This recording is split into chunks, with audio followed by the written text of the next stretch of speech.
نحمده ونستعينه ونستغفره ونؤمن به ونتوكل عليه ونعوذ بالله من شرور أنفسنا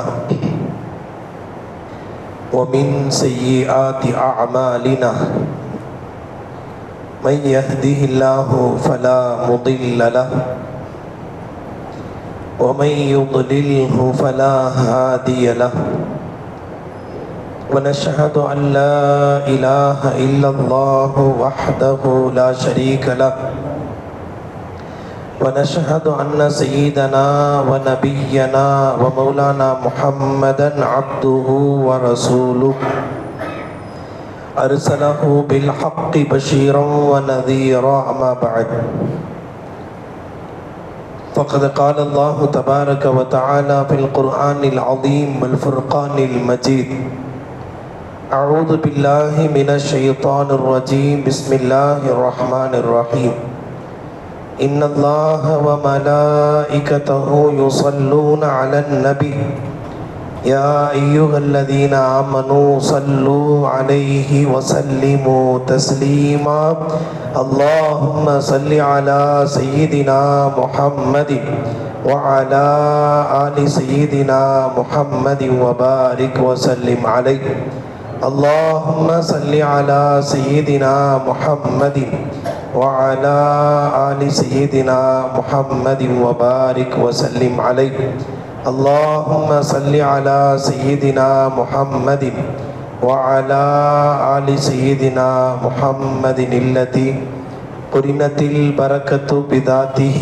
ومحياه وتعطرت الأوالم بطيب ذكره ورياه.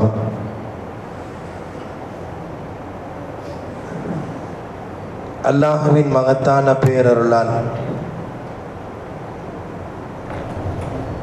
துல்ஹஜ் மாதத்தினுடைய நெருக்கத்தை அடைந்திருக்கிற வேளை, இந்த மாதத்தினுடைய இறுதியில் அடுத்த துல்ஹஜ் மாதத்தினுடைய துவக்கத்தில்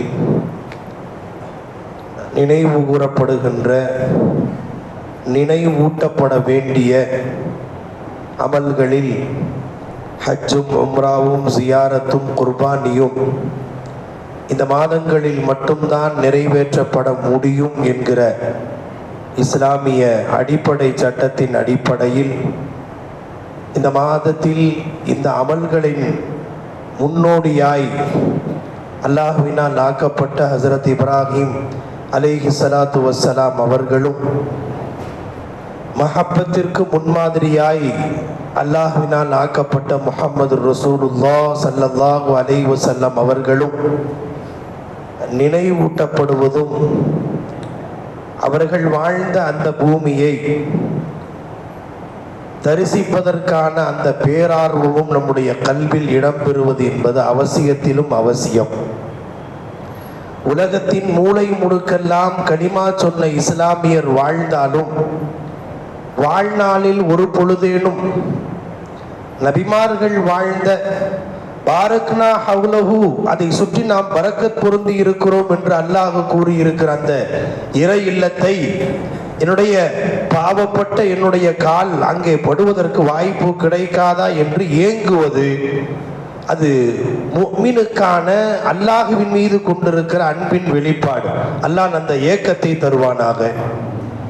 இரண்டாவதாய் அருமைநாயகம் முஹம்மது ரசூலுல்லாஹ் ஸல்லல்லாஹு அலைஹி வஸல்லம் அவர்கள் மீது நமக்கு இருக்கிற அன்பை ஸலவாத்துக்களின் மூலம் அருமைநாயகம் ஸல்லல்லாஹு அலைஹி வஸல்லம் மீதான சுன்னத்துகளை பின்பற்றுவதன் மூலம் நாம் வெளிப்படுத்துவதாக இருந்தாலும் கூட, அவர்கள் வாழ்ந்த அந்த இடத்தை, அவர்கள் இப்போது வாழ்ந்து கொண்டிருக்கிற அந்த இடத்தை பார்க்க வேண்டும், தரிசிக்க வேண்டும் என்கிற அன்பும் ஏக்கமும் அந்த துடிப்பும் ஒவ்வொருவருக்கும் கட்டாயம் தேவை. அல்லாஹ் அந்த ஏக்கத்தை நமக்கு அதிகப்படுத்துவானாக. நம்முடைய ஈமானின் முக்கியமான ஒரு பகுதி ஆமன்து பில்லாஹி வ மலாயிகத்திஹி வ குதுபிஹி வ ருசுலிஹி வல் யௌமில் ஆகிர் வல் கத்ரி கைரிஹி வ ஷர்ரிஹி மினல்லாஹி தஆலா வல் பஅதி பஅதல் மௌத். அல்லாஹுவை நம்பியவர்கள் நாம், மலக்குமார்களை நம்ப வேண்டும் என்ற கட்டளையிடப்பட்டவர்கள் நாம், வேதங்களை, நபிமார்களை, கியாமத் நாளை, நன்மை தீமை எல்லாம் அல்லாஹ்வின் நாட்டப்படி நடக்கிறது என்பதை, மௌத்துக்கு பிறகு உயிர் கொடுத்து எழுப்பப்படுவதை எல்லாம் மறைவான விஷயங்களை நாம் நம்பி இருக்கிறோம் அல்லவா? இந்த மறைவான விஷயங்களில் எதையும் நம் கண்ணால் காணக்கூடிய வாய்ப்பு கிட்டவில்லை. அல்லாஹ்வை நாம் பார்த்தோமா? பார்த்ததும் இல்லை. ஆனால் நாம் நம்பி ஆக வேண்டும் என்பது நம்முடைய ஈமான். மலக்குகளை யாரும் கண்டதில்லை, ஆனால் நாம் நம்பியாக வேண்டும். நபி ஸல்லல்லாஹு அலைஹி வஸல்லம் அவர்களுக்கு அல்லாஹ் கொடுத்த மகத்தான பாக்கியம் என்பது வேறு. வேதங்களை நாம் பார்க்கக்கூடிய வாய்ப்பு கிட்டல, அதனுடைய பிரதிகளை தான் நாம் இப்போது பார்க்கிறோம். அருமை சஹாபாக்களாவது ஸல்லல்லாஹு அலைஹி வஸல்லம் அவர்களுக்கு வஹியாக இறங்குவதை, அவர்களின் முகத்தில் வியர்வை வெளிப்படுவதை எல்லாம் பார்த்து உடனடியாக ஓதுவதை கேட்கிற வாய்ப்பு கிட்டியது. அந்த வாய்ப்பு நமக்கு இல்லை. நபிமார்களை கொண்டு ஈமான் கொள்ள வேண்டும் என்பதில் ஒரே ஒரு நபியை, நமது நபி முஹம்மது ஸல்லல்லாஹு அலைஹி வஸல்லம் அவர்களை நேரில் கண்டு ஈமான் கொள்ளக்கூடிய அந்த வாய்ப்பு அருமை சஹாபாக்களுக்கு கிடைத்தது. சஹாபாக்கள் நபியை பார்த்தார்கள் என்பதை அருமை தாபிஈன்கள் சஹாபாக்களை காணும் வாய்ப்பு கிடைத்தது. சஹாபாக்களை கண்டவர்களை காணும் வாய்ப்பை தபஅ தாபிஈன்களுக்கு கிடைத்தது. நாம் 1500 ஆண்டுகளுக்கு பின்னால் வாழ்கிறோம். நமக்கு நபியை காணும் வாய்ப்பும் கிட்டவில்லை, வேதம் இறங்கியதை காணும் வாய்ப்பும் கிட்டவில்லை. அதற்கடுத்து கியாமத்தையோ மற்ற விஷயங்களையோ நாம் நம்பியவர்கள். ஆனால் நேரில் காணக்கூடிய இந்த வாய்ப்பு என்பது வேதம், நபி, இந்த இரண்டையும் காணும் வாய்ப்பு நமக்கு கிட்டவில்லை என்றாலும் கூட அந்த வேதம் இறங்கிய பூமி இப்போதும் இருக்கிறது அல்லவா? நபி ஸல்லல்லாஹு அலைஹி வஸல்லம் வாழ்ந்த பூமி இப்போதும் இருக்கிறது அல்லவா? அந்த சுவடுகளையாவது, அந்த அடையாளங்களையாவது, அந்த அத்தாட்சிகளையாவது பார்க்க வேண்டும் என்கிற துடிப்பு நமக்கு வேண்டாமா? ஸல்லல்லாஹு அலைஹி வஸல்லம் அவர்களை ஈமான் கொண்டிருக்கிற ஒவ்வொரு முஃமினுக்கும் ஒரு இயல்பான ஒரு ஏக்கம் இருக்கும். ஆகா, நானும் ஒரு நபியின் காலத்தில் வாழ்ந்திருக்க கூடாதா? ஒரு கடைநிலை முஃமினாக எங்கோ ஒரு மூலையில் வாழ்ந்து ஒரே ஒரு முறை நபியினுடைய திருமுகத்தை காணும் வாய்ப்பு எனக்கு கிட்ட கூடாதா, கிட்டி இருக்க கூடாதா என்கிற ஏக்கம் யாருக்கு தான் இல்லை? அப்படி ஒரு ஆசை வரலன்னு சொன்னா அவருடைய ஈமான் பலவீனப்பட்டு இருக்கிறது என்று பொருளாகும். எல்லோருக்கும் அந்த ஆசை இருக்கிறது. கியாம நாள் வரை தன்னுடைய உம்மத்தில் வாழ்ந்திருக்கிற ஒவ்வொருவருக்கும் நபியை நேரில் காணக்கூடிய அந்த வாய்ப்பும், நேரில் பார்க்கக்கூடிய வாய்ப்பும், நேரில் சந்திக்கக்கூடிய அந்த வாய்ப்பும் கிட்டவில்லையே, கிடைக்கவில்லையே என்கிற ஏக்கம் கட்டாயம் இருக்கத்தானே செய்யும். அல்லாஹுவின் நாட்டம், அல்லாஹுவின் நிர்ணயத்தின் அடிப்படையில் நாம் 1500 ஆண்டுகளுக்கு பிறகு வாழ்கிறோம். இருந்தாலும் அந்த ஏக்கம் இருக்கிறது அல்லவா? அந்த ஏக்கத்திற்கு வடிகால் தான் என்ன என்று ஒரு ஏக்கம் இருக்கிறது அல்லவா? அதற்கு ஸல்லல்லாஹு அலைஹி வஸல்லம் அவர்கள் ஒரு அழகான வடிகாலை இந்த உம்மத்திற்கு ஏற்படுத்தி கொடுத்தார்கள். நான் கபரிலும் வாழ்ந்து கொண்டுதான் இருக்கிறேன். ஹயாத்தை அல்லாஹ் எனக்கு திரும்ப கொடுத்திருத்து வாழ வைத்துக் கொண்டிருக்கிறார். அதற்கு நிறைய ஆதாரங்களை குர்ஆனிலும் ஹதீஸிலும் நிரம்ப செய்திகள் இருக்கிறது. ஸல்லல்லாஹு அலைஹி வஸல்லம் அவர்களை கபரில் அடங்கி மண்ணோடு மண்ணாகி போனவர்களாய் நாம் கருதக்கூடாது. அப்படி கருதுவது நம்முடைய ஈமானுக்கு பெரும் பாதிப்பு. அது அஹ்லு சுன்னத் வல் ஜமாஅத்துடைய கொள்கையும் அல்ல. நபியை ஹயாத்தோடு நாம் பார்க்கிறோம். நபியை ஹயாத்தாக இருப்பதாக நாம் உணர வேண்டும், நம்ப வேண்டும். இப்போது ஸல்லல்லாஹு அலைஹி வஸல்லம் அவர்களை நேரில் கண்ட அந்த ஒரு ஆசையும் உணர்வும், அது போன்ற ஒரு பிரதிபலிப்பும் கல்வியில் ஏற்பட வேண்டுமானால் ஸல்லல்லாஹு அலைஹி வஸல்லம் ஒரு வடிகால் சொல்கிறார்கள். மன் ஸாரனி பஅத மமாதி ஃபகஅன்னமா ஸாரனி ஃபி ஹயாதி. யாரெல்லாம் என்னுடைய வஃபாத்திற்கு பிறகு, மரணத்திற்கு பிறகு என்னை ஜியாரத் செய்ய வருகிறார்களோ அவர்கள் அத்துணை பேரும் என் ஹயாத்தில் என்னை சந்தித்தவரை போன்றுதான் என்று ஸல்லல்லாஹு அலைஹி வஸல்லம் சொன்னார். கியாம நாள் வரை ஸல்லல்லாஹு அலைஹி வஸல்லம் அவர்களை பார்க்க முடியவில்லையே என்கிற ஏக்கம் யாருக்கெல்லாம் இருக்கிறதோ அவர்கள் அத்துணை பேருக்குமான ஒரு ஆறுதல் சொல்கிற ஒரு அழகான வார்த்தை அது. ஏதோ ஒரு ஆறுதலுக்கு ரசூலுல்லாஹ்வை பார்த்தது மாதிரி அல்ல, பார்த்ததாக உணர்ந்தார்கள் பெருமக்கள். ஸல்லல்லாஹு அலைஹி வஸல்லமுடைய அந்த மதீனா நகரத்தை நாம் எப்படி உணர்ந்திருக்கிறோம், எப்படி மக்கள் உணர்கிறார்கள் என்றால், ஏதோ ஸல்லல்லாஹு அலைஹி வஸல்லம் அவங்களுடைய மதீனா நகரத்தில் ரசூல் ஸல்லல்லாஹு அலைஹி வஸல்லம் அவர்கள் அடங்கி இருக்கிறார்கள். பக்கத்தில் அபூபக்கர் ரலியல்லாஹு அன்ஹு அவர்கள் அடங்கி இருக்கிறார்கள். பக்கத்தில் உமர் ரலியல்லாஹு அன்ஹு அடங்கி இருக்கிறார்கள். நாம் எல்லாம் மஸ்ஜிதே நபவிக்கு சென்றால் அங்கே 40 வக்த் தொழ வேண்டும். அது நிஃபாக் தன்மை நீங்குவதற்கான முக்கிய அடையாளம். அதன் பிறகு ஒவ்வொரு வக்திலேயும் ஸல்லல்லாஹு அலைஹி வஸல்லத்திற்கு ஸலாம் சொல்லணும், ரவுலாவை கடந்து போகணும். எல்லாரும் அஸ்ஸலாமு அலைக்கும் யா ரசூலல்லாஹ், அஸ்ஸலாமு அலைக்கும் யா அபூபக்கர், அஸ்ஸலாமு அலைக்கும் யா உமர் ரலியல்லாஹு அன்ஹு, இப்படி ஸலாம் சொல்லணும். இப்படித்தான் நம்ம தெரிஞ்சு வச்சிருக்கிறோம். ஆனால் உண்மை யதார்த்தம் என்ன தெரியுங்களா? நபி ஸல்லல்லாஹு அலைஹி வஸல்லம் அவர்களை ஏதோ ரவுதாவில் அடங்கி இருப்பதை போன்ற பார்வையில் நாம் பார்க்கவே கூடாது.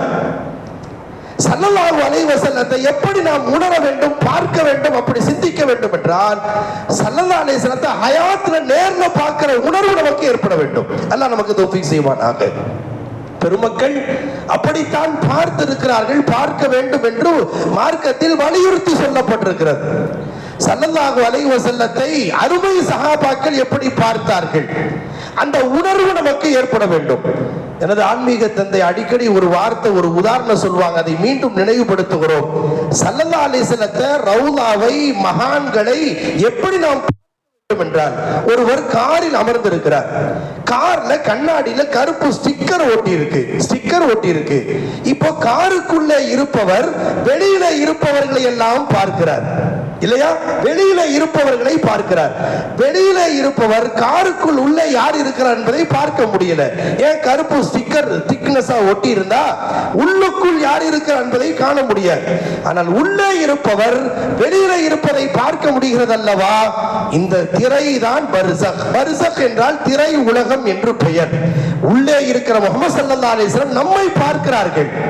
நாம் அவர்களை பார்க்க முடியவில்லை என்றால் பார்க்கும் தகுதியை நாம் பெற்றிருக்கவில்லை. நாம் வாழுகிற ஆலமே ஷஹாதா உலகம் வேறு, அவர்கள் வாழுகிற உலகம் ஆலமே பர்சக். திரை உலகிலே இருந்து நபி ஸல்லல்லாஹு அலைஹி வஸல்லம் நம்மை பார்க்கிறார்கள். இன்னி அரா மா லா தரவுன் வ அஸ்மஉ மா லா தஸ்மஊன். ஸல்லல்லாஹு அலைஹி வஸல்லம் சொன்னாங்க, நீங்கள் பார்க்காததை நான் பார்க்கிறேன், நீங்கள் கேட்காததை நான் கேட்டுக்கொண்டிருக்கிறேன். ஸல்லல்லாஹு அலைஹி வஸல்லம் ஸல்லல்லாஹு அலைஹி வஸல்லம் நம்ம அப்படி பார்க்கணும். ரவுதாவை கடந்து செல்கிற போது ரசூல் என்னை பார்க்கிறார்கள், ஆகா என்னுடைய ஹபீபுக்கு முன்னால் நான் நிற்கிறேனே அப்படிங்கிற உணர்வு ததும்பி அங்கே ரசூல் ஸல்லல்லாஹு அலைஹி வஸல்லத்திற்கு சலாம் சொல்ல வேண்டும். இது ஏதோ ஒரு உதாரணத்தின் அடிப்படையில் சொல்லப்பட்டதல்ல, ஒவ்வொரு சஹாபியின் உணர்வு. அது சஹாபியும் ஸல்லல்லாஹு அலைஹி வஸல்லத்தை அவர்கள் எப்படி பார்த்தார்கள் என்றால், ஹயாத்தாக இருப்பதை உணர்ந்தார்கள், பார்த்தார்கள், பேசினார்கள், பதிலை பெற்றார்கள் என்று சஹாபாக்களின் நீண்ட வரலாறு இருக்கிறது. அபூபக்கர் ரலியல்லாஹு அன்ஹு அவங்களுடைய வஃபாத்துடைய நேரம், எல்லோரும் வஃபாத்துக்கு நேரத்தில் அவங்களுடைய கடைசி ஆசைகளை சொல்வார்கள். என்ன மூத்துக்கு பிறகு என்னை இங்கே அடக்கம் பண்ணுங்க, என்னுடைய சொத்துக்களை இப்படியெல்லாம் வக்ஃப் செய்யுங்க, இதை இப்படி செய்யுங்க என்றெல்லாம் சில விஷயங்களை மரண தருவாயில இருப்பவர்கள் வசியத்து செய்வார்கள் அல்லவா? அபூபக்கர் ரலியல்லாஹு அன்ஹு சொன்னாங்க, ஹில்யத்துல் அவுலியா ஷவாஹிது, நம்ம பல்வேறு நூல்களில ஆதாரப்பூர்வமாக சொல்லப்பட்டிருக்கிற ஒரு செய்தி அது. அபூபக்கர் ரலியல்லாஹு சொன்னாங்க, என்னுடைய மரணத்திற்கு பிறகு அருமைநாயகம் முஹம்மது ஸல்லல்லாஹு அலைஹி வஸல்லம் அவருடைய அருகாமையில் அடங்க எனக்கு விருப்பம் இருந்தாலும் கூட நபியின் அனுமதி அல்லவா எனக்கு கிடைக்க வேண்டும். ஏனென்றால் லா ததுகுலு புயூத்தன் நபி இல்லா யுதன லக்கும், குர்ஆன் சொல்கிறது. ஸல்லல்லாஹு அலைஹி வஸல்லம் வீட்ல போனா உள்ள அனுமதி கிடைச்சா உள்ள போங்கன்னு குர்ஆன்ல அல்லாஹ் தெளிவா சொல்லிட்டான். அதனால என்னை நான் வஃபாத்தான பிறகு என்னை குளிப்பாட்டி கஃனிட்டு தொலை வைத்து அடக்கம் செய்கிற நேரம் வருகிற போது என்னுடைய ஜனாசாவை கொண்டு வந்து ஸல்லல்லாஹு அலைஹி வஸல்லம் வீட்டு முன்னால வைங்க. நபியின் தரப்பில இருந்து அனுமதி கிடைத்தால், இங்க போய் கவனிக்க வேண்டியது, ஸல்லல்லாஹு அலைஹி வஸல்லம் அவர்களை கபருக்குள் இருப்பதாய், கபருக்குள் மண்ணோடு மண்ணாகி போய்விட்டதாய் நினைப்பவர்கள் சஹாபிகள் எப்படி பார்த்தார்கள் என்பதை கவனிக்க வேண்டும். எப்படி பார்க்கிறாங்க?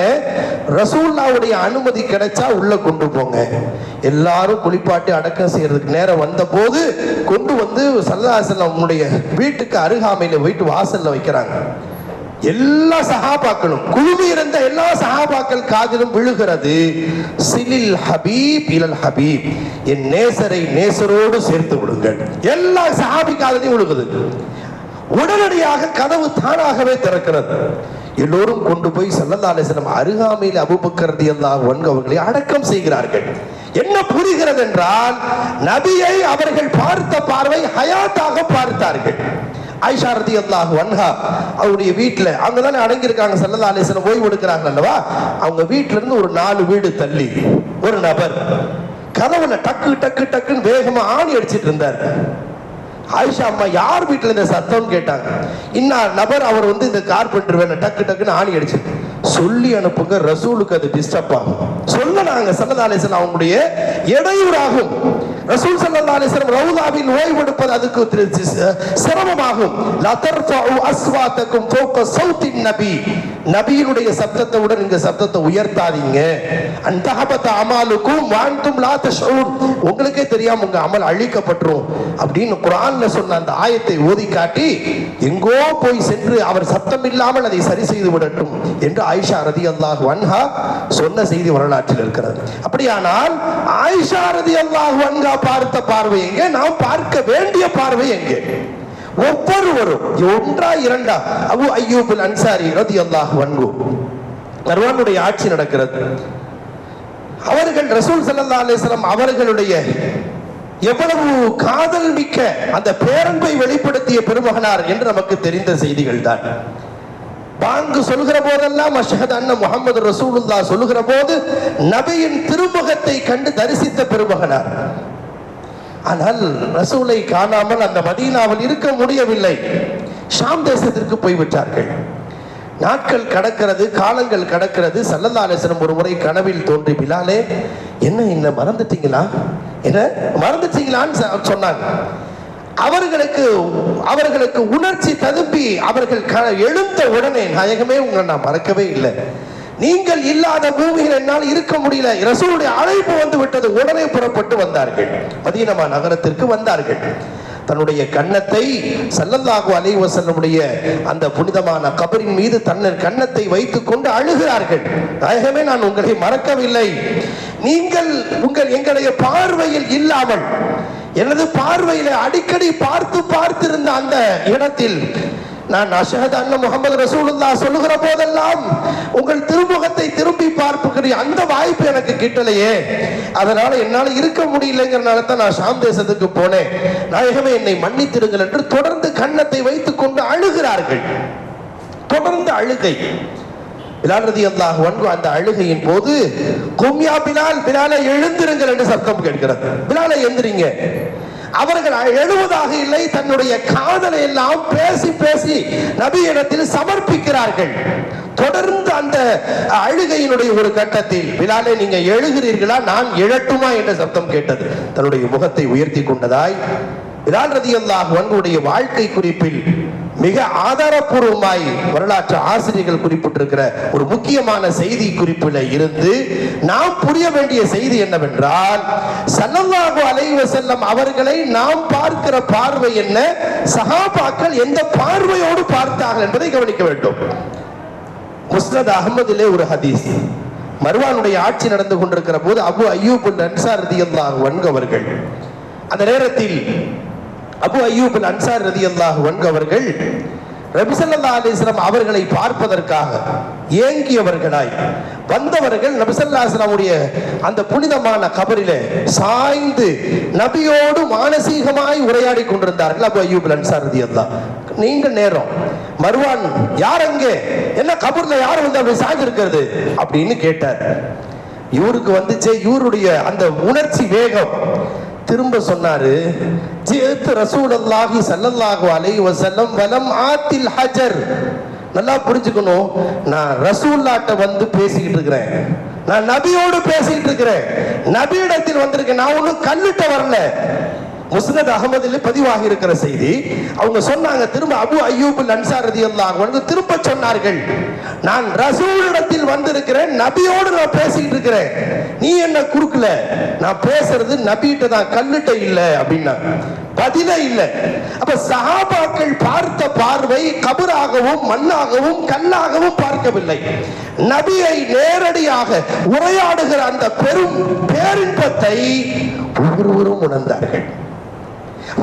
நபியினுடைய தர்பாருக்கு செல்கிற போது, செல்லக்கூடிய வாய்ப்பு கிட்டுகிற போது நாம் பார்க்கிற பார்வை எப்படி இருக்க வேண்டும் என்றால், நபியை நேரில் சந்திப்பதை போன்ற. நபி ஸல்லல்லாஹு அலைஹி வஸல்லம் முன்னால் நான் நிற்கிறேன், என்னுடைய ஹபீப் என்னை பார்க்கிறார்கள், நான் அவங்களை பார்க்க முடியவில்லையே, நாயகமே உங்களை நான் எப்போது பார்ப்பேன் என்ற அந்த ஏக்கம் நமக்குள் இருக்க வேண்டும். அஸ்ஸலாமு அலைக்க யா ரசூலல்லாஹ் என்று சலாம் சொன்னால் சலாமுக்கு மறுபதில் சொல்வது கட்டாயம் அல்லவா? அப்ப ஸல்லல்லாஹு அலைஹி வஸல்லம் திரும்ப பதில் சொல்கிறார்கள் அல்லவா? இது ஹதீஸில் உறுதிப்படுத்தப்பட்ட செய்தி அல்லவா? உலகத்தின் மூலை முடுக்கெல்லாம் என் மீது சலாத்தும் சலாமும் சொல்லப்படுகிற போதெல்லாம் நான் திரும்ப அல்லாஹ் எனக்கு ரூஹை திருப்பி அனுப்புகிறான், நான் சலாமை சொல்கிறேன் என்றால் உலகில் ஒவ்வொரு வினாடியும் ஒவ்வொரு நொடியும் சலாம் சொல்லிட்டே இருக்காங்க. ரசூல் ஹயாத்தா தான் இருக்கிறாங்க. ஸல்லல்லாஹு அலைஹி வஸல்லம் திரும்ப பதில் சொல்றாங்க. நமக்கு அந்த ஏக்கம் இருந்ததென்றால், ஒரு நேரம் இல்லாவிட்டால் ஒரு நேரம் நபியினுடைய வலைக்கும் முஸ்ஸலாமை காதால் கேட்கிற வாய்ப்பு கிடைக்கும். கிடைத்தது. இது ஏதோ ஒரு கட்டுக்கதைகள் அல்ல. நிறைய பெருமக்கள் இந்த 1400 ஆண்டுகளின் வரலாற்றில் வாசித்து பார்த்தால், வரலாற்றில் நிறைய முஹத்திஸ்கள் ஸல்லல்லாஹு அலைஹி வஸல்லம் புனித ரவுதாவின் முன்னால் நின்று அந்த சலாமிற்கு வலைக்கும் முஸ்ஸலாம் என்கிற பதிலை பெற்று அவர்கள் பேரானந்தம் அடைந்து அதனுடைய ஏக்கத்தில் தங்களின் உயிரை மாய்த்து கொண்ட பெருமக்கள் நிறைய பேர். நம்ம அந்த இஷ்கெல்லாம் வெறும் கதையாக பேசுவதற்கு மட்டும்தானா? அதை கதையாக கேட்பதற்கு மட்டும்தானா? நமக்கு அந்த ஆசை வர வேண்டாமா? பிலால் இப்னு ரபாஹ் ரலியல்லாஹு அன்ஹு வஃபாத்துடைய கடைசி பொழுது எல்லோரும் அழுகிறார்கள், எல்லோரும் அழுகிறார்கள். அவர்களுடைய அந்த மயக்க நிலை கொஞ்சம் தெளிவடைகிறது. எல்லாரும் பார்த்த உடனே ஏன் அழுகிறீங்கன்னு கேட்டாங்க பிலால் ரலியல்லாஹு. நான் அவங்க அழுகிற அந்த அழுகையை பார்த்து, ஏன் அழுகிறீங்க மனைவி பிள்ளைகள் என்னை விட்டு பிரிய போறீங்களே, அதை நினைச்சு நாங்க அழுகிறோம். திரும்ப பதில் சொன்னாங்க, நல்கா கதன் ஹபீபா, நீங்க ஏன் அழுகிறீங்க? நான் என் ஹபீபை சந்திக்கணும்னு சந்தோஷத்துல இருக்கிறேன். நான் வஃபாத்தை அவர்கள் அணுகிய அணுகுமுறை எங்கே, நம்முடைய அணுகுமுறை எங்கே? யோசிக்க வேண்டிய செய்தி என்னவென்றால், ஸல்லல்லாஹு அலைஹி வஸல்லம் அவர்களை காண வேண்டுமே காண வேண்டுமே என்கிற ஏக்கம் இருக்கிறது அல்லவா? அந்த ஏக்கத்திலேயே நம்முடைய வாழ்வு கனிந்து வர்ணித்து விடக்கூடாது. அதுக்காக அல்லாஹ் ஒரு இதயத்தில் ஒரு ஆறுதலாய் ஸல்லல்லாஹு அலைஹி வஸல்லம் இப்போதும் ஓய்வெடுக்கக்கூடிய அந்த பச்சை குபாவை நமக்கு ஒரு சாதகமாய் ஒரு ஆறுதலாய் அல்லாஹ் நமக்கு தந்திருக்கிறார். நமக்கு கிடைத்திருக்கிற பெரும் பாக்கியம் அது. ஒவ்வொருவரும் அந்த உணர்வோடு அணுகினார்கள். மதீனா நகரத்தை நான் எப்போது காண்பேன் என்கிற ஏங்கினார்கள். ஒன்னு தெளிவா புரிஞ்சுக்கணும், ஸல்லல்லாஹு அலைஹி வஸல்லம் அனுமதி இல்லாம அந்த புனித நகரில் யாரும் கால் வைக்க முடியாது. அது ஏதோ பம்பாய் மாதிரியோ மத்திய பிரதேசம் மாதிரியோ காஷ்மீர் மாதிரியோ சுவிட்சர்லாந்து மாதிரியோ ஒரு டிக்கெட் எடுத்து டப்புன்னு நேரா போயிட்டு வர்றது அல்ல. அந்த இடத்தில் கால் வைக்க வேண்டுமானால் நபியின் அனுமதி இல்லாமல் கியாமத் நாள் வரை யாரும் கால் வைக்க முடியாது. நம்ம ஏண்டா ஒரு உண்மையாய் உலக வரலாற்றில் நீங்கள் வாசித்து பாருங்கள். ரசூல் மீது அந்த பேரன்பு இல்லை என்றால், ரசூலுடைய அழைப்பு இல்லை என்றால் கட்டாயம் கால் வைக்க முடியாது. அதுக்கு 1000 காரணங்கள், ஏதாவது ஒரு சாக்கு போக்குகள் காரணங்கள் தழுவப்பட்டு கடைசி வரைக்கும் நசீப் இல்லாம போகும். அல்லாஹ் நம்மை காப்பாற்றுவானாக. சமயங்களில் நிறைய பேர் ஹஜ்ஜுக்கு சென்றவர்கள், ஹஜ்ஜுக்கு சென்ற பேர் ஹஜ்ஜுக்கு போனா போதுமே, அதான ஃபரது, மதீனாவுக்கு போகணுங்கிறது ஒன்றும் ஃபரதும் இல்லை வாஜிபும் இல்லையே, விருப்பப்பட்டா போய்க்கலாம்ல அப்படின்னு சொல்லுவாங்க பாருங்க. அப்படின்னா என்ன அர்த்தம்? மதீனாவுக்கு போற நசீப் இல்ல, ரசூலுடைய அழைப்பு இல்லைன்னு அர்த்தம். அவர்களின் அறிவு அவர்களுக்கு ஏதாவது ஒரு காரணத்தை கற்பிக்கும். ஏதாவது காரணங்களை சொல்வார்கள். எனக்கு அபிஷியல் ஒர்க் இருக்கு, நான் ஐடில ஒர்க் பண்றேன், எனக்கு 20 நாள் தான் லீவு, 10 நாள் தான் லீவு, அதனால ஹஜ்ஜுடைய கடமை மட்டும் கடைசி வரைக்கும் அந்த வாய்ப்பு இல்லாமலே அல்லாஹ் ஆக்கிடுவான். அல்லாஹ் நம்மை காப்பாற்றுவானாக. ஸல்லல்லாஹு அலைஹி வஸல்லம் அவர்கள் மக்கமா நகரத்தில் 53 ஆண்டுகள் வாழ்ந்தார்கள். நமக்கெல்லாம் தெரியும், கடைசி 10 வருஷம் மதீனாவில் வாழ்ந்தாங்க. ஆனால் ஒரு விஷயத்தை கவனிக்க வேண்டும். ஸல்லல்லாஹு அலைஹி வஸல்லம் 53 ஆண்டுகளில் காபாவின் மீது எவ்வளவு ஆசை இருந்தது தெரியுங்களா? எவ்வளவு ஆசை இருந்தது. பிறந்ததிலிருந்து அந்த காபாவை பார்த்து என்ன ஆசைப்பட்டிருப்பாங்க, என்ன துடிச்சிருப்பாங்க. ஹிஜ்ரத்தின் போது பிரியவே மனசில்ல, காபாவை பார்த்து அழுகிறார்கள். லௌலா அன்னஹும் அக்ரஜூனி, காபாவே உன்னை பிரியறதுக்கு எனக்கு மனசே இல்ல, உன்னை பார்த்து பார்த்து நான் ரசித்தேன், உன் அருகிலேயே நான் சுற்றி கொண்டிருந்தேன், இந்த மக்கள் மட்டும் என்னை வெளியாக்காவிட்டால் கண்டிப்பா நான் பிரிஞ்சு போயிருக்க மாட்டேன் ஏங்கினாங்க. அந்த ஏக்கத்தோடு போனார்கள். வெகு தூரம் சென்றும் திரும்ப காபாவை ஆக நான் எப்போது பார்ப்பேன் என்று ஏங்கிக் கொண்டே போனாங்க. ஸல்லல்லாஹு அலைஹி வஸல்லம் மக்காவில் சென்று பத்ரு போர் நடந்தது, உஹது போர் நடந்தது, கந்தக் போர் நடந்தது, ஹுதைபியா உடன்படிக்கையின் போது காபாவை காண வேண்டும் என்ற ஆசையோடு வந்தார்கள். அப்போதும் தடுத்து நிறுத்தப்பட்டார்கள். எல்லாம் அறிந்த செய்திகள் தானே. கடைசியா ஹிஜ்ரி 8 மக்காவின் வெற்றி கிடைத்தது. மக்காவின் வெற்றி கிடைச்சு மக்காவுடைய முழு ஆளுமையும் அதிகாரமும் ஸல்லல்லாஹு அலைஹி வஸல்லம் கைகளை ஒப்படைக்கப்பட்டுச்சு. இப்ப ஸல்லல்லாஹு அலைஹி வஸல்லம் என்ன செஞ்சிருக்கலாம், எந்த காபாவையும் எந்த மக்கமா நகரத்தையும் புனித நகரத்திலும் 53 ஆண்டுகள் வாழ்ந்து அந்த ஆசை பெருமூச்சோடு வாழ்ந்தார்களோ, மீண்டும் நமக்கு ஒரு சான்ஸ் கிடைச்சிருச்சே, பேசாம மக்காவுக்கு பக்கத்திலேயே காபாவுக்கு பக்கத்திலேயே ஒரு வீடு எடுத்து ஒரு வீடு கட்டி ரசூலுல்லாஹி ஸல்லல்லாஹு அலைஹி வஸல்லம் பார்த்துக்கிட்டே வாழ்ந்திருக்கலாம் அல்லவா? இல்ல, திரும்ப மதீனாவுக்கே போயிட்டாங்க. திரும்ப மதீனாவுக்கே தன்னை அர்ப்பணித்தார்கள். ஒரு நிகழ்வு ஒன்று சஹாபாக்களில் அன்சாரிகளுக்கும் முஹாஜிர்களுக்கும் மத்தியிலே ஒரு நிகழ்வு ஒன்று பிரபலமானது. புகாரி உள்ளிட்ட நூல்களில் இடம்பெற்றிருக்கிற ஒரு முக்கியமான செய்தி. சஹாபாக்களில் போர் முடிந்து கனிமத்தை பிரிக்கிற சமயம், பிரிக்கிற போது அந்த ஹிஜ்ரத் செய்து குடும்பத்தை, சொத்துக்களை எல்லாவற்றையும் இழந்து வந்த முஹாஜிர்களுக்கு அந்த போருக்கான அந்த பொருள்களை எல்லாம் பிரிச்சு அதிகமா கொடுப்பாங்க. அன்சாரிகளுக்கு குறைவாக கொடுக்கிற அந்த நேரம். அப்போ ஸல்லல்லாஹு அலைஹி வஸல்லம் அவர்களை பார்த்து அன்சாரி தோழர்களுக்கு என்ன அவங்களுக்கு அதிகமா கொடுக்குறாங்களே, போர்ல நம்ம சரிசமமா தானே கலந்துக்கிட்டோம் அப்படின்னு என்ன வரும்போது அன்சாரிகளுக்கு ஸல்லல்லாஹு அலைஹி வஸல்லம் ஆறுதல் சொல்றாங்க. முஹாஜிர்கள் எல்லாம் போர் பொருட்களை கொண்டு செல்லட்டும், நீங்கள் உங்கள் நபியை கொண்டு செல்லுங்கள் மதீனாவிற்கு. உங்களுக்கு நபி வேணுமா, நான் மதீனாவுக்கு என்னையே அர்ப்பணிக்கிறேன் நாங்க ஸல்லல்லாஹு அலைஹி வஸல்லம். அதனால அந்த அன்சாரிகளின் ஆறுதலுக்காக தன்னை அர்ப்பணித்த வரலாறும் உண்டு. இன்னொரு விஷயத்தை ஆசான் பெருந்தகை சொன்னார்கள். ஒருவேளை காபாவுக்கு அருகிலேயே வாழ்ந்து காபாவுக்கு பக்கத்திலேயே மக்காவின் வெற்றிக்கு பிறகு ஒரு வீடு எடுத்து தங்கி அங்கேயே ஸல்லல்லாஹு அலைஹி வஸல்லம் அவர்கள் மறைந்து வாழ்ந்து கொண்டிருந்தால் நமக்கு என்ன தோணும், ஒரே வேலையா முடிச்சிடும். எதுக்கு போய் மக்காவுல மதீனான்னு தனித்தனியா, ஒரே வேலையா போய் காபா ஒரு தவாப்பு செஞ்சு சஃபா மர்வால ஒரு சாயி செஞ்சுட்டு அப்படி போற வெள்ள ரசூலுல்லாஹ்வுடைய வீடு இங்க தான் இருக்கு, அஸ்ஸலாமு அலைக்கும் சல்யூட் அடிச்ச மாதிரி போயிடுவோம். அப்படி இருக்கணுங்கிறது அல்லாஹ்வுடைய ஆசை அல்ல. தனது ஹபீபை சந்திப்பதற்கு 400 கிலோமீட்டர் தனியா போய் என்னுடைய ஹபீபை சந்திக்கணும் அல்லாஹ்வுடைய ஆசை. அதுக்காக அல்லாஹ் செஞ்ச ஏற்பாடு அவர்களை தூரமாகவே வைத்து அதற்கென்று தனி பிரயாணம் செய்து சிரமம் எடுத்து போக வேண்டும் என்பது அல்லாஹ்வுடைய ஆசை. அதனால தான் ஸல்லல்லாஹு அலைஹி வஸல்லம் சொன்னாங்க, மன் ஹஜ்ஜ ஃபலம் யஸுர்னி ஃபக்கத் ஜஃபானி. யார் ஹஜ்ஜுக்கு வந்து ஹஜ் செய்ததற்கு பிறகு என்ன ஜியாரத் செய்ய வரலையோ அவர் என்னை புறக்கணித்து விட்டார், என்ன தூரமாக்கிட்டாரு. நான் என்ன, என்னுடைய அந்தஸ்து என்ன, எனக்கு கொடுத்திருக்கிற பேரருள் என்ன, நான் உங்களுக்கு எவ்வளவு அழுதிருப்பேன், எவ்வளவு கெஞ்சி இருப்பேன், உம்மத்தி உம்மத்தி என்று கபரோட முகத்திற்கு கஃன் வருகிற கடைசி பொழுது வரை எப்படி ஸல்லல்லாஹு அலைஹி வஸல்லம் செஞ்சிருப்பாங்க. அதையெல்லாம் நினைச்சு பார்க்கணுமா இல்லையா? அதனால ஹஜ்ஜு முடிஞ்சிருச்சு, கடமை முடிஞ்சிருச்சுன்னு யாராவது ஜியாரத் செய்யாம வந்துட்டாங்கன்னா அவர் என்னை புறக்கணிக்கிறார், என்னை தூரமாக்கி விட்டார் என்றார்கள் ஸல்லல்லாஹு அலைஹி வஸல்லம். கவனிக்க வேண்டிய ஒரு செய்தி அது. அருமை நாயகம் முஹம்மது ரசூலுல்லாஹி ஸல்லல்லாஹு அலைஹி வஸல்லம் உடைய புனிதமான ரவுதாவை அந்த பெருமக்கள் அப்படி பார்த்தார்கள். ஹஜ்ரத் உமர் ரலியல்லாஹு அன்ஹு மதீனாவை எப்படி பார்த்தார்கள் என்பதை மட்டும் சொல்லி நாம் நிறைவு செய்யலாம். ஹஜ்ரத் உமர் ரலியல்லாஹு அன்ஹு அந்த புனித பூமியிலே ரசூலுல்லாஹி ஸல்லல்லாஹு அலைஹி வஸல்லம் அவருடைய காலடி தளப்பட்ட அந்த பூமியிலே கடைசி வரைக்கும் அப்படியே இருந்து அங்கேயே மௌத் வரணும் ஆசை. மறுபக்கம் ஷஹீதுகளுடைய அந்தஸ்து பற்றி புரிந்திருந்ததால் அவங்க துஆ செய்றாங்க, அல்லாஹும்ம ர்ஸுக்னி ஷஹாதத்தன் ஃபீ சபீலிக் வஜஅல் மௌதி பிபலதி ரசூலிக். புகாரி உள்ளிட்ட நூல்களில் இடம்பெற்றிருக்கிற செய்தி, யா அல்லாஹ் எனக்கு அல்லாஹ்வுடைய பாதையில ஷஹீதுடைய மரணம் வரணும். ஒன்று. ரெண்டாவது துஆ, என்னுடைய மௌத்து மதீனாவுல தான் நடக்கணும். இது எப்படி சாத்தியம்? சஹாபாக்களில் பலருக்கும் குழப்பம் ஏற்படும். இப்படி ஒரு துஆவை ஹஜ்ரத் உமர் ரலியல்லாஹு அன்ஹு கேட்கிறார்கள். என்ன துஆ? ஒன்னு, ஷஹாதத்துடைய வீர மரணம், போரில் மரணிக்கிற அந்த பாக்கியம் கிடைக்கணும், எதிரியால் வீழ்த்தப்பட்டு மரணிக்க வேண்டும் ஒன்று. இரண்டாவது, என் மரணம் மதீனாவில் நடக்கணும். அது எப்படி? போர் நடந்தா ஊருக்கு வெளியில தான் நடக்கும், மதீனாவுக்கு வெளியிலே சென்றுதான் போர் நடக்கும். அங்கேயே எதிரிகளால் கொல்லப்பட்டால் அங்கேயே மரணமாயிடும். ஆனா இவங்க கேட்கிற துஆ முன்னுக்கு பின் முரணாக தெரிகிறது.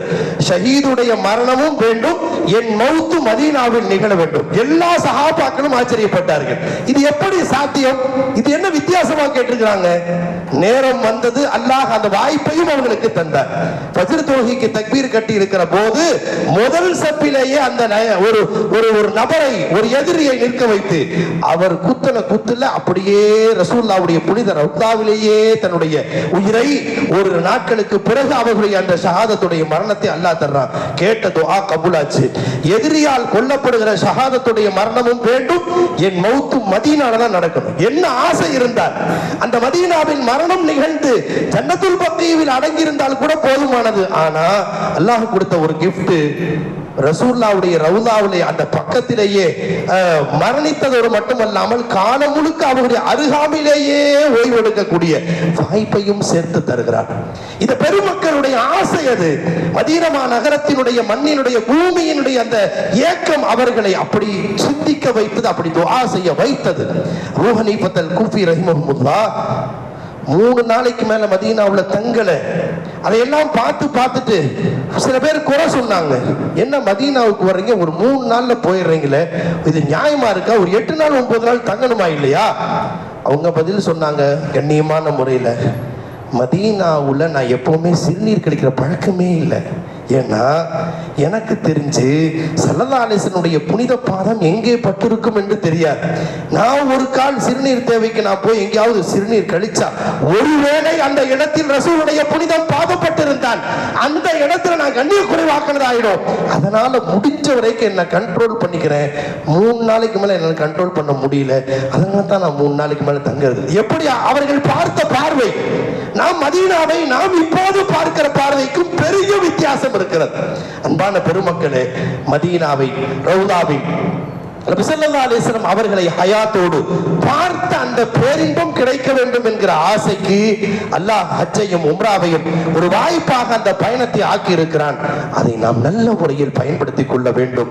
யாருக்கெல்லாம் இன்னும் அந்த ஏக்கம் வரவில்லையோ, ஏக்கத்தை தயவு கூர்ந்து வளர்த்துக் கொள்ளுங்கள். நம்முடைய வாழ்க்கையில் எவ்வளவோ லட்சியங்கள் இருக்கலாம். வீடு கட்டணும், அப்படி கட்டணும், ஐடில போகணும், இதுல போகணும், இதுல பிசினஸ் பண்ணி கொஞ்சம் சொந்த கால் நிக்கணும், 1000 லட்சியங்கள் இருக்கலாம். அதுவெல்லாம் அந்த ஆசைகள் மண்ணுக்கு போன பிறகு ஒண்ணுக்கும் பிரயோஜனம் இல்லை. அது நம்முடைய சந்ததிகளுக்கு பலனாக அமைந்து விடலாம். ஆனால் நமக்கான, நமக்கு கொடுக்கப்பட்ட ஈமானுக்கான ஒரு லட்சியம் இருக்குமானால், அந்த புனிதமான கருப்பு அங்கியை அணிவித்து அல்லாஹ் அழகு பார்த்திருக்கிற அந்த காபாவில் என்னுடைய நெஞ்சோடு அணைத்து நான் அழுவதற்கு நசீப் எனக்கு கிடைக்காதா?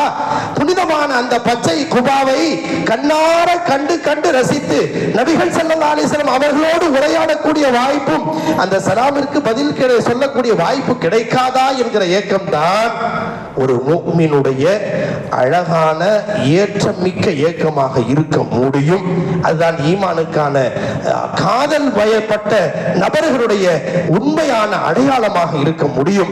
எனவே அந்த விஷயத்தில் நாம் கவனம் எடுத்துக் கொள்வோம். காலங்கள் கடந்து கொண்டே போகலாம். எந்த நேரமும் நம்முடைய முகத்திற்கு கஃன் வரலாம். இப்போது போகலாம், அடுத்த வருடம் போகலாம். நமக்கு தான் டைம் இருக்குல்ல, நமக்கு தான் டிராவல்ஸ் இருக்குல்ல, அது இருக்குல்ல, இது இருக்குல்ல. இப்படியே காலத்தை கடத்தி கொண்டிருக்காமல் தயை கூர்ந்து கொஞ்சம் யோசனை செய்வோம். ஒரு நிறைவான ஒரு முடிவோடு இந்த உரையை நாம் நிறைவு செய்வோம். அல்லாஹ் ரசூலுடைய அந்த பேரன்பை வெளிப்படுத்துவதற்கு அல்லாஹ் இந்த பயணத்தை ஒரு காரணமாக ஆக்கி இருக்கிறார். அதை நல்ல முறையில் பயன்படுத்திக் கொள்ள முயற்சி செய்வோம். நிறைய பெருமக்கள் ஸல்லல்லாஹு அலைஹி வஸல்லம் புனித ரவுதாவில் சலாமை சொல்லி சலாமிற்கு பதில் பெற்றிருக்கிறார்கள். பல பேர் ஸல்லல்லாஹு அலைஹி வஸல்லமிற்கு சலாம் சொன்னால் போதாது நாயகமே, உங்களின் கரத்தை முத்தமிட வேண்டும் என்று ஏங்கி தவித்து கரத்திற்கு முத்தத்தை பெறக்கூடிய வாய்ப்பும் பெற்று ரசூல் கபர்ல இருந்து தன்னுடைய கைகளை உயர்த்திய நிகழ்வுகள் எல்லாம் வரலாற்றில் பதிவாகி இருக்கிற செய்திகள் நிறைய உண்டு. எனவே நபியை நாம் எப்படி பார்க்கிறோமோ அதற்கு தகுந்த விடையை நாம் பெற முடியும் என்பதுதான் யதார்த்தம். அத்தகைய பாக்கியத்தை பெற்றவர்களாய் அல்லாஹ் நம்மை ஆக்கி அருள் புரிவானாக. வா ஆகிர் தாவானா அனில் ஹம்துலில்லாஹி ரப்பில் ஆலமீன்.